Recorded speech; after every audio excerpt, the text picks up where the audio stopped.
할렐루야. 아멘. 심령이 가난한 자는 복이 있나니. 마태복음 5장 3절 말씀을 통해 함께 은혜를 나누고자 합니다.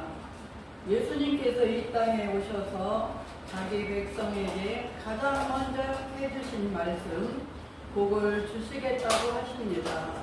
예수님께서 복을 주시는데 팔복을 주셨어요.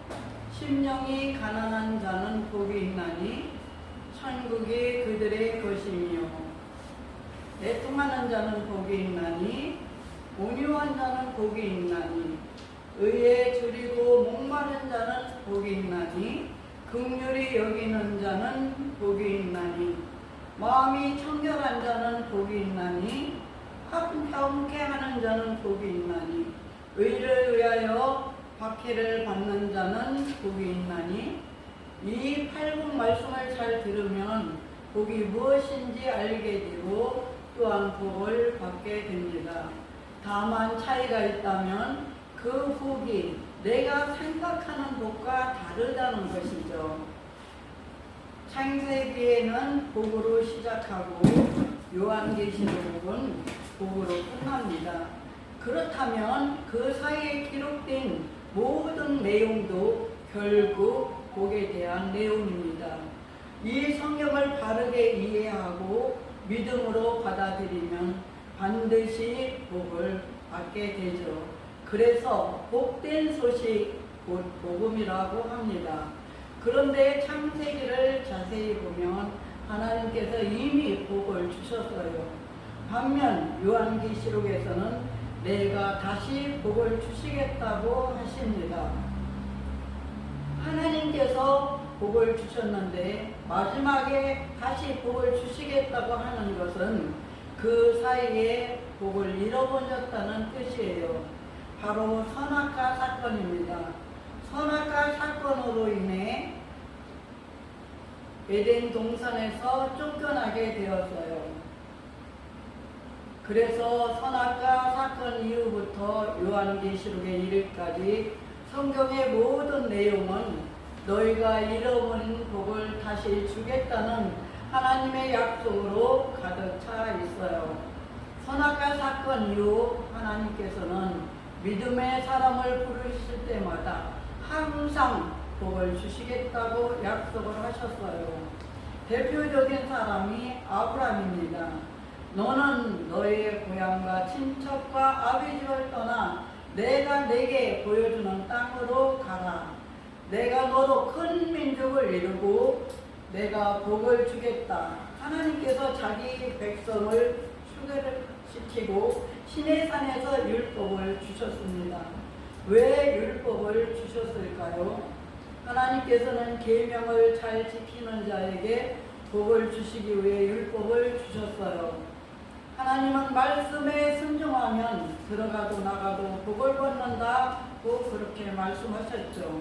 오늘 본문 말씀을 보겠어요. 마태복음 5장 3절. 예수님께서 자기 백성에게 처음 하신 말이 바로 복에 대한 말씀이에요. 그런데 누가 복을 받습니까? 심령이 가난한 자가 복을 받는다고 말씀하십니다. 유대인들은 무엇을 해야 복을 받는다고 생각했습니까? 율법을 잘 지켜야 복을 받는다고 믿었어요. 그래서 율법에 흠이 없도록 철저히 지키고 노력을 했어요.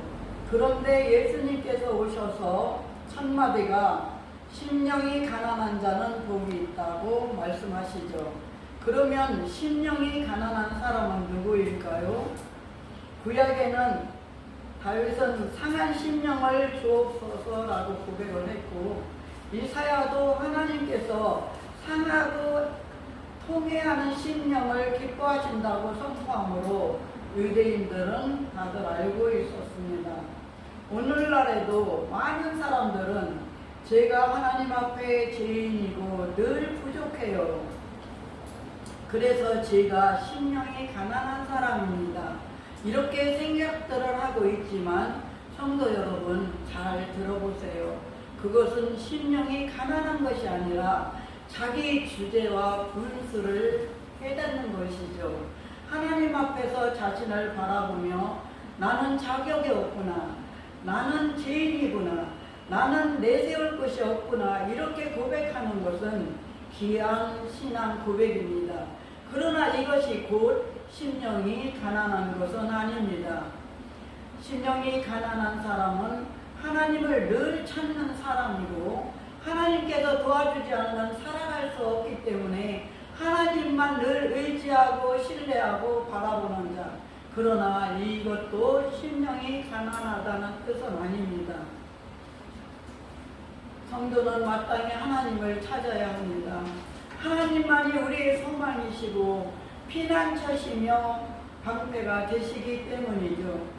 하나님이 없으면 우리는 살 수 없어요. 하나님이 가라 하면 가고 서라 하면 서는 것이 성도의 삶, 인생입니다.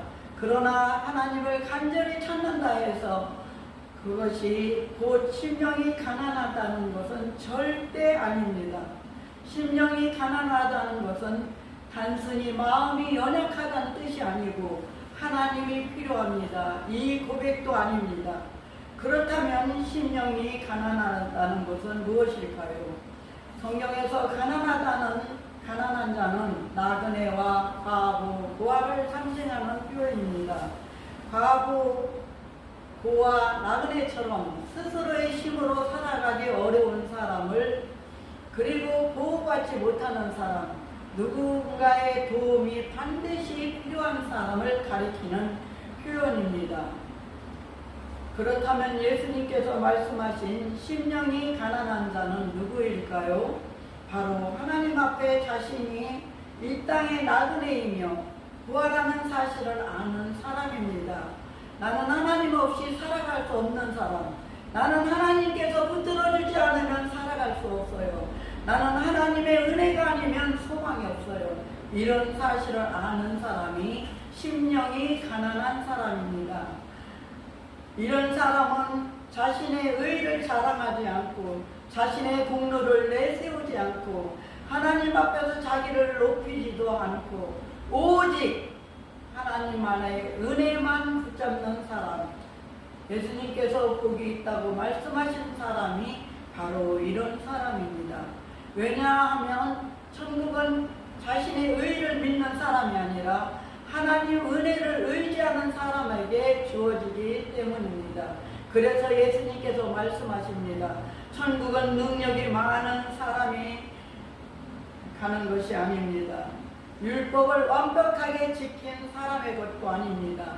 자신이 하나님 앞에서 하나님 없이는 아무것도 아니라는 사실을 인정하고 하나님 없이는 아무것도 할 수 없다는 것을 인정하고 하나님의 은혜를 붙드는 사람, 이런 사람이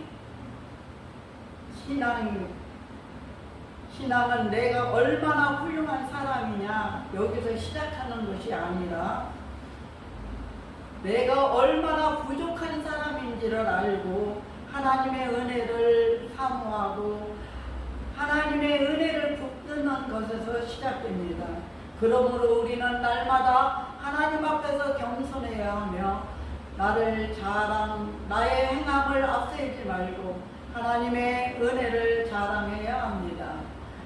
나를 의지하지 말고 하나님의 능력을 의지해야 하며 그럴 때 하나님께서는 나에게 천국을 허락하시고 하나님의 자녀로 살아가는 은혜를 베풀어 주십니다.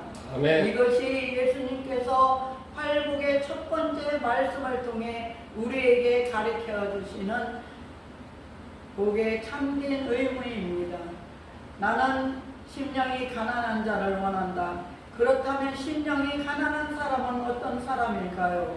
죄를 지키기 전에 그것이 죄인 줄 알고 죄 때문에 아파하는 하나님처럼 죄의 본질을 알고 하나님과 함께 아파하는 사람, 바로 이런 사람이 심령이 가난한 사람입니다. 아멘. 우리는 죄를 지키기 전에 이것이 죄라는 사실을 알고 멈추는 존재가 아닙니다. 죄를 짓고 난 후에 고백합니다. 저는 죄인입니다. 좋게 말하면 회개지만 다른 표현은 죄를 짓고 난 뒤 후회하는 거죠. 이것이 심령이 가난